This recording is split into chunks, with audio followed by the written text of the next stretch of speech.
చూడు తమ్ముడు, ఈ ప్రపంచం గెలిచిన తర్వాతే నీ గురించి మాట్లాడుతుంది. నువ్వు కష్టపడుతున్నప్పుడు, నువ్వు కన్నీరు పెడుతున్నప్పుడు, నువ్వు ఒంటరిగా పోరాడుతున్నప్పుడు ఎవడూ రాడు.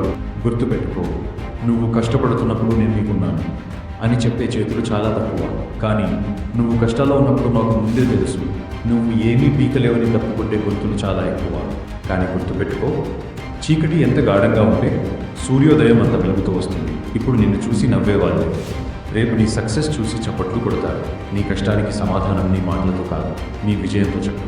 నిజం చెప్పాను, నువ్వు పడే కష్టంతో ఈ లోకానికి పని లేదు. నువ్వు సాధించే సక్సెస్ మాత్రమే దానికి కావాలి. నీ కన్నీళ్లను ఎవరూ పట్టించుకోరు, నువ్వు చిందించే చెమట చుక్కలను ఎవరూ లెక్క చేయరు. నువ్వు విజేతగా నిలబడితేనే ఈ లోకం నీ ఉనికిని గుర్తిస్తుంది.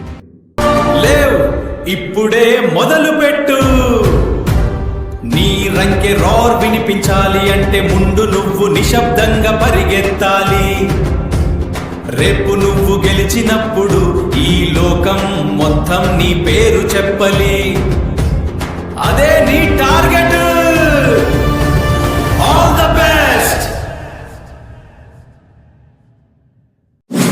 విజయం అనేది అదృష్టంతో వచ్చేది కాదు, అది నీ సంకల్పం నుండి పుట్టాలి. లోకం నిన్ను చూసి నవ్వినప్పుడు, నీ మీద నీకే అనుమానం కలిగినప్పుడు ఒక్కటి గుర్తుపెట్టుకో, గమ్యం చేరాలంటే ఎదురు దెబ్బలు తగలాల్సిందే, గెలవాలంటే ఓటమిని రుచి చూడాల్సిందే.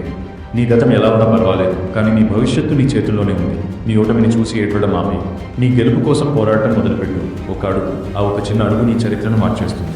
నిరంతర కృషి ఉంటే సాధ్యం కానిది ఏదీ లేదు. పోరాడు, నీ సత్తా ఏంటో ఈ ప్రపంచానికి చూపించు. గెలిచినప్పుడు లోకం నీ వెంట ఉంటుంది, కానీ ఓడిపోయినప్పుడు మాత్రమే నీ అసలు సత్తా ఏంటో నీకు తెలుస్తుంది. కింద పడిపోవడం ఓటమి కాదు, పడిపోయి అక్కడే ఉండిపోవడం అసలైన ఓటమి. చీకటి ఎంత గాఢంగా ఉంటే వెలుగు అంత దగ్గరగా ఉందని అర్థం. నీ కష్టాలు నిన్ను ఆపడానికి రాలేదు, నీలోని అసలైన బలహీనతలను తొలగించి నువ్వు ఒక యోధుడిగా వారియర్ తీర్చిదిద్దడానికి వచ్చాయి. సింహం 2 అడుగులు వెనక్కి వేసింది అంటే అర్థం భయపడి కాదు, గర్జించి దూకడానికి సిద్ధంగా ఉన్నాను. నువ్వు కూడా నీ సమయం కోసం ఎదురు చూడకు, నీ సమయాన్ని నువ్వే సృష్టించుకో. నీ అలుపెరగని పోరాటమే రిలెంట్లెస్ స్ట్రగల్ రేపటి నీ విజయానికి పునాది. ఆగిపోవు, అడుగు వెనక్కి వేయదు, నీ ప్రయాణం ఇప్పుడే మొదలైంది. 2 దారులు ఉంటాయి. 1, నీ కళతో పాటు హాయిగా నిద్రపోవడం. 2, ఆ కళలను నిజం చేసుకోవడానికి నిద్రలేచి పరుగెత్తడం. కాలం ఎవరి కోసం ఆగదు, గడిచిన ప్రతి సెకను తిరిగి రాదు. నీ దగ్గర ఉన్న గొప్ప ఆయుధం నీ సమయం. దాన్ని ఇతరుల జీవితాలను చూస్తూ వృధా చేస్తావా, లేక నీ జీవితాన్ని ఇతరులు చూసేలా మలుచుకుంటావా అనేది నీ ఇష్టం.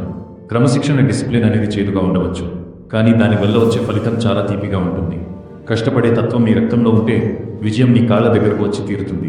గుర్తుపెట్టుకో, నువ్వు సామాన్యుడిగా పుట్టొచ్చు, కానీ అసామాన్యుడిగా ఎక్స్ట్రాడినరీ మారే అవకాశం మాత్రం నీ చేతుల్లోనే. నీ కలల గురించి కల కనడం కాదు, ఆ కలల కోసం నిద్రపోకుండా కష్టపడటం నేర్చుకో.